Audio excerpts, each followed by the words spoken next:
है यही बागड़ में वो पागल आदमी है ना, उसके माता पिता सेवा करते हैं, साधु निकलते हैं तो बोलते हैं महाराज जी इसको आशीर्वाद दो। अब काय का आशीर्वाद, जब हट्टे कट्टे तब तो तुम स्वाध्याय में नहीं आए।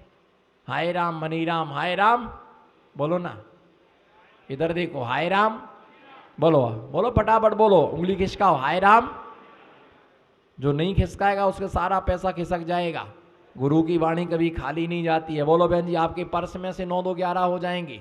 बोलो हाय राम, हाय अच्छी हाथ उठाओ पर हाय राम, हाय राम, हाय राम मनी राम, मनी राम।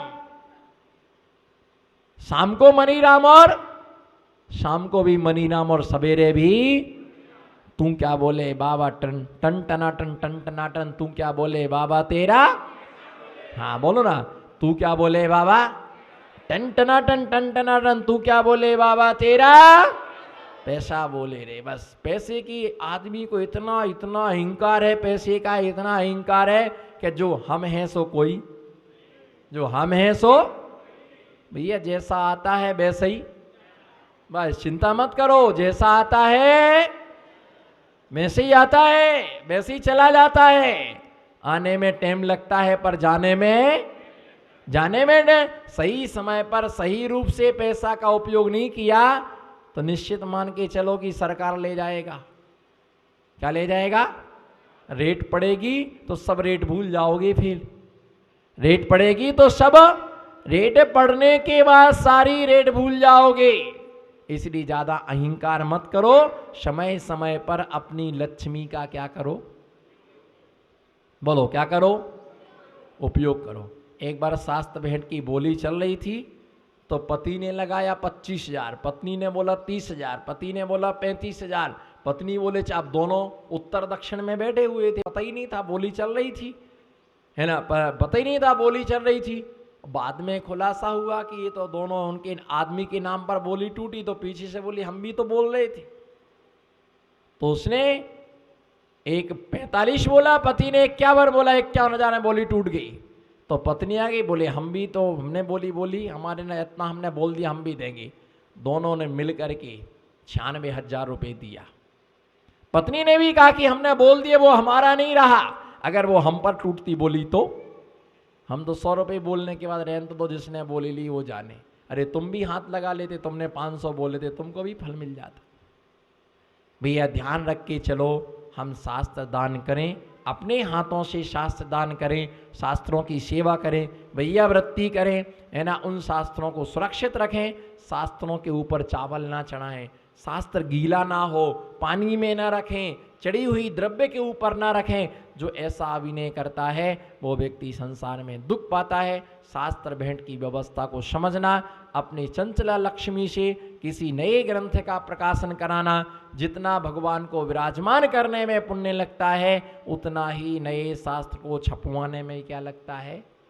तीर्थंकर भगवान की प्रतिमा को विराजमान करने से तीर्थंकर प्रगति का बंध होता है, तो नए साहित्य को प्रकाशन कराने से भी तीर्थंकर जैसी महान प्रगति का बंध होता है। अपने जीवन में जागृत हो, कमाएं, पैसा आपके पास में है, सद उपयोग करें, अपने जीवन में महापुण्य का संचय करें। इसी मंगल भावना के साथ मैं आज के वक्तव्य को समाप्त करता हूँ। जय शांतिनाथ भगवान। धर्म स्नेही बंधु, आचार्य समंत्रभद्र स्वामी ने रत्न कर्णक श्रावकाचार नामक इस महान ग्रंथ के अंदर दान की व्याख्या की। दान के लिए हमारे पूर्वाचार्यों ने महान व्यवस्था बतलाई है। दान देने मात्र से जीव तीर्थंकर जैसी प्रगति का बंध कर लेता है। आहार दान देने वाला व्यक्ति जीव तीर्थंकर भगवान को जो एक बार आहार दान दे लेता है वो नियम से तृतीय भाव में निर्वाण के लिए प्राप्त करता है। राजा श्रेयांश ने प्रथम तीर्थंकर के लिए आहार दिया, तृतीय भाव में वो निर्वाण के लिए प्राप्त करेंगे, निर्वाण के लिए प्राप्त होंगे। इसी के साथ श्री कृष्ण ने औसत दान के बल पर तीर्थंकर जैसी महान प्रगति का बंद किया। वो भविष्यत काल में निर्मल नाम के तीर्थंकर उनको बनना है। आहार दान, औषध दान, शास्त्र दान के बल पर ग्वाला जो है वह आचार्य कुंद स्वामी का जीव बना और उसने अपने जीवन काल में अनेकानेकों ग्रंथों को लिख करके भव्य जीवों का कल्याण किया। ये 3 प्रकार के दानों के विषय में हमने जाना। यस्या नास्ति स्वयं प्रज्ञा शास्त्रम तस्य करोति किम लोचनाभ्याम विहीनस्य दर्पणम किम करिष्यति। नीतिकारों ने लिखा जिसके अंदर स्वयं प्रज्ञा नहीं है, बोलो जिसके अंदर स्वयं प्रज्ञा नहीं है। प्रज्ञा शब्द का अर्थ होता है बुद्धि, दिमाग। जिसके अंदर स्वयं प्रज्ञा नहीं है उसका शास्त्र क्या कर सकता है। जिसके पास स्वयं बुद्धि नहीं है उसका शास्त्र क्या कर सकता है। जिसकी आंखें नहीं है उसके लिए दर्पण किम करिष्यति, बोलो दर्पणम किम करिष्यति। जिसकी बुद्धि नहीं है उसका शास्त्र कुछ भी नहीं कर सकता है। और जिस व्यक्ति की आंखें नहीं है उसको दर्पण क्या कर सकता है, उसे दर्पण कुछ भी नहीं कर सकता है। जिस व्यक्ति को जुखाम हो गया है ऐसे व्यक्ति के लिए गुलाब के फूल की खुशबू, जिसके लिए जबरदस्त जुखाम हो गया है ऐसे व्यक्ति को गुलाब की खुशबू कभी नहीं आती है। जिनके कान के पर्दा फट गए हैं उनके लिए जिनेंद्र देव की वाणी कभी सुनाई नहीं देती है। जिनके पैर टूट गए हैं वो सम्मेद शिखर जी के पर्वत को नहीं चढ़ सकता है। जिसके हाथ टूट गए हैं ऐसा व्यक्ति दान नहीं दे सकता है। और इन सब का सारे है बंदर क्या जाने, बोलो ना बंदर क्या जाने। बंदर क्या जाने अदरक का स्वाद। इसी प्रकार से जिसे जिनेंद्र वाणी पर श्रद्धा नहीं है वो स्वाध्याय क्या करेगा। लोग यही बोलते क्या करना स्वाध्याय, स्वाध्याय करने से क्या होता है ना, कमाएंगी तो खाएंगी, बोलो कमाएंगी तो है ना, कमाएंगे तो खाएंगे। परंतु ध्यान रख के चलना, कितना भी कमाओ, कितना भी कमाओ, कितना भी संग्रह करो, भाग्य में जितना होगा, बोलो भाग्य में जितना होगा।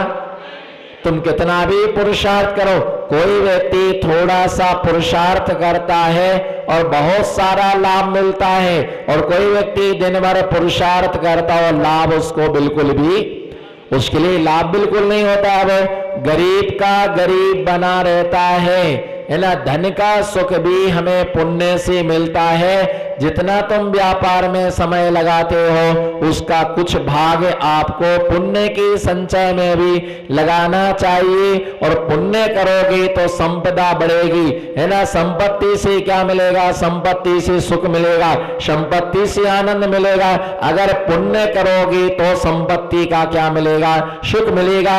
अगर पुण्य नहीं करोगे तो पुण्यहीन व्यक्ति को संपत्ति प्राप्त नहीं होती। जिसका पुण्य होता है वह मिट्टी छूता है और सोना हो जाता है, और पापी जीव होता है वह सोना छूता है और मिट्टी हो जाता है। हम देखते सामने वाला कितना अमीर है, कितना अमीर है, इतना पैसा कहां से आया, इतना कहां से आया। ये जो इस जन्म में तुम्हें संपत्ति का सुख मिल रहा है वो इस जन्म का नहीं है, वो कब का है, वो पिछले जन्म का है। अभी तुम पुण्य करोगे तो इस जन्म का अगले जन्म में तुम्हें क्या होगा, है ना, प्राप्त होगा। इसलिए धंधे के साथ साथ थोड़ा बहुत समय हमें धर्म में भी लगाना चाहिए। दान धर्म अपने द्वारा होना चाहिए। जिसकी बुद्धि नहीं है उसका शास्त्र क्या कर सकता है, वह परेशान होता है, दुखी होता है, और दुख के समय में धर्म याद आता है। बोलो दुख के समय में धर्म याद आता है। जब कोई संकट आता है, संकट में संत याद आता है। बोलो संकट में, बोलो संकट में संत याद आता है। जब संत बुलाता है तो आता नहीं है, और जब काम पड़ जाए तो संत को छोड़ के, जोर से बोलो ना, जब संत बुलाता है तो बोलो, संत बुलाता है तो आता नहीं है, और जब काम लटक जाए तो संत को छोड़ करके, संत को छोड़ के जाता नहीं है, क्योंकि सभी समय एक जैसा नहीं होता है। समय परिवर्तनशील है, सभी के समय एक से नहीं होते हैं। इसलिए पुण्य का संचय करते रहो। संकट के समय में हम साधु को याद करते हैं, महाराज आशीर्वाद दे दो, हमारा ऐसा काम हो जाए। जब आदमी अस्पताल जाता है तो महाराज का आशीर्वाद मांगता है, महाराज आशीर्वाद दे दो, ऑपरेशन अच्छे से हो जाए, स्वस्थ लाभ हो जाए। किसी का पति भाग जाए, गुमशुदा हो जाए, मिले नहीं तो नारियल लेके आती है पत्नी, आशीर्वाद दो महाराज जी, हमारे स्वामी जी गुम गए तो हम कहां से ढूंढ के लाएं। इसलिए महाराज जी बने क्या, कोई मंत्र बता दो जिससे आ जाए, है ना। कुछ बच्चा पढ़ने में कमजोर है, आशीर्वाद दो परीक्षा में क्या हो जाए, बोलो परीक्षा में, बोलो ना परीक्षा में पास हो जाए। ऐसा आशीर्वाद दो कि धंधा अच्छा चलने लग जाए। सास आती है, ऐसा आशीर्वाद दो कि बहू शांति से रहे, और बहू आती तो बोलती है ऐसा आशीर्वाद दो कि सास शांति से रहे। अब पिता आता है, कहता है बेटों को समझाओ, दोनों कहना नहीं मानते, बोलो ना हसमुख जी, दोनों पिता आते हैं, बोले हमारे बेटे को समझाओ, दोनों कहना नहीं मानते। और दोनों भाई आते बोलते हमारे दोनों की रामकलियों को समझाओ, सिर के ऊपर नाचती हैं, सिर के ऊपर नाचती हैं, सुनती नहीं है, बात नहीं मानती है। दिन रात भन्नाट खर्चा, दिन रात भन्नाट खर्चा, कहीं गोल्डन केम चाहिए, कहीं कुछ चाहिए। मैंने कहा भैया मांग भर के लाए तो भरो, अब क्या भर के लाए। शादी होने का सबसे पहले दस्तूर क्या होता है, बोलो ना, जो ना बोले सिंदूर की कसम, बोलो शादी का सबसे पहला दस्तूर क्या होता है। और मांग जो है वो लकड़ी से नहीं भरी जाती है, मांग कागज से नहीं भरी जाती है। नमो सिद्धाराम, उधर नहीं है, इधर देखो, जमीन में देखोगे तो जमीन पृथ्वी का एक बनोगे, आचार्य महाराज को देखोगे तो आगे जाके आचार्य बनोगे। भैया ध्यान रख के चलना, मांग भरी है तो फिर अब भरो। अब काय को रो रहे हो, हंस हंस के तो मांग भरी, और अब मांग भरते समय रो रहे, हु करूं हु करूं हु करूं, बोलो ना हु करूं, ऐसा करो, हु करो हु करो हु करो।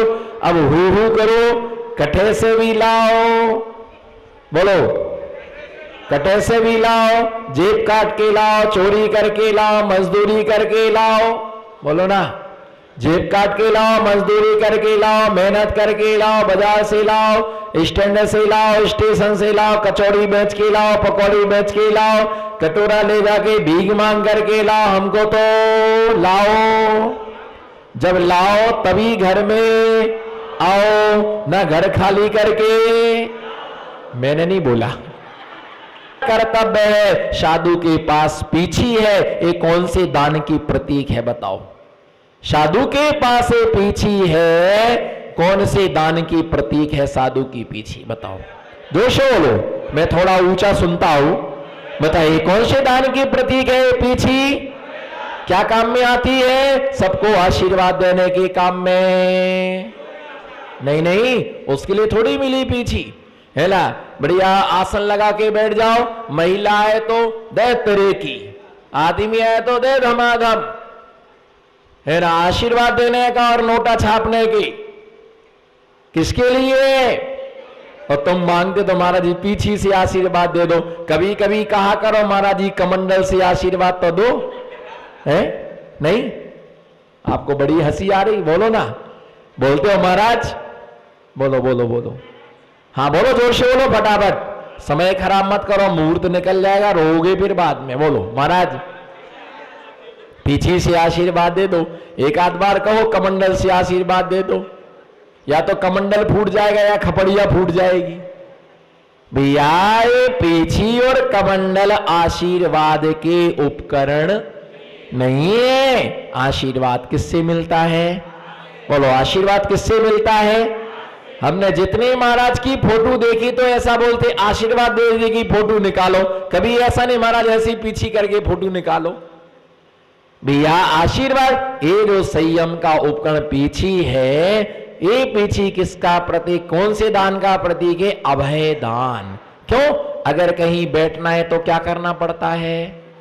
हाँ बोलो, फटाफट बोलो, हम सुने तो आप लोग कितने विद्वान हो। बोलो, पीछी से क्या करते हैं? ओम शांति। बोलो, क्या करते हैं पीछी से? मार्जन क्या करते हैं पीछी से? अगर वो तो सुन लिया है मार्जन, न वो कहते झाड़ू लगा के बैठते हैं, झाड़ के बैठते हैं, झाड़ के तो कुत्ता भी बैठता है। भैया ध्यान रख के चलना। लोग बोलते झाड़, लोग बोल समझते बच्चे हमारे, ये झाड़ू कहां से लाए? अच्छी वाली झाड़ू है। और बोलते बिस्लरी की बोतल, बिस्लरी की बोतल जिनको नहीं मालूम बच्चों के लिए शहरों में के पीछी है, कमंडल है ना। ये जो पीछी है किसके लिए?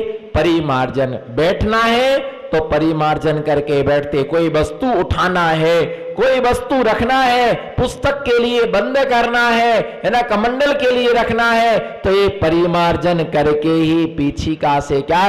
संयम का उपकरण है। किसका? संयम का उपकरण से परिमार्जन करके बैठते हैं, है ना। इसके लिए मयूर पंखों से बनी होती है, इतनी कोमल होती, इतनी कोमल होती है। बोलो, इतनी, कितनी कोमल होती है? कितनी कोमल होती है? कितनी कोमल होती है? बताओ, कितनी कोमल होती है पीछी? ऐसा मत करो, इतनी कोमल होती, इतनी कोमल होती है। क्या कर रहे? तो हमारा एक्शन है, तुम तो किराए के टट्टू हो। बताओ कितनी कोमल होती है? बताओ कितनी कोमल होती है? नहीं मालूम, इल्ला नहीं मालूम, स्वीकार करो नहीं मालूम। नहीं, गलत बात। कितनी कोमल उसका मैप बताओ। वो तो मुझे मालूम है कि जीभ की इंसान है, लेकिन कोमल कितनी होती है पीछी? बताओ, एक एक का नंबर है आज। बोलो, कितनी कोमल होती है? नहीं मालूम। उनको डोकरा को नहीं मालूम तो छोकरा को पूछ रहा कि बताओ, बोले हमको भी नहीं मालूम। बताइए, इनको नहीं मालूम। जिस नदी में बड़े बड़े हाथी बह गए हो, उसमें बेचारा खरगोश का बच्चा बह जाए तो उसका क्या दोष? जो डोकरों को मालूम नहीं है और छोकरों को मालूम ना हो तो उसको छोकरों का क्या दोष? इस 60 साल 65 साल के लोगों को नहीं मालूम कितनी कोमल होती है पीछी। बताओ, बताओ कितनी कोमल होती है? इतनी कोमल होती है, अगर पीछी का एक वाल अगर आंख में फिराया जाए तो अभी आंख को किसी भी प्रकार का कष्ट नहीं होता। आंख सबसे नाजुक स्थान होता है, इतना कोमल होता है इसका एक। यदि बाल निकाला जाए, अगर इस बाल के लिए आंख में डाला जाए तो आंख में किसी भी प्रकार की चुभन नहीं होती।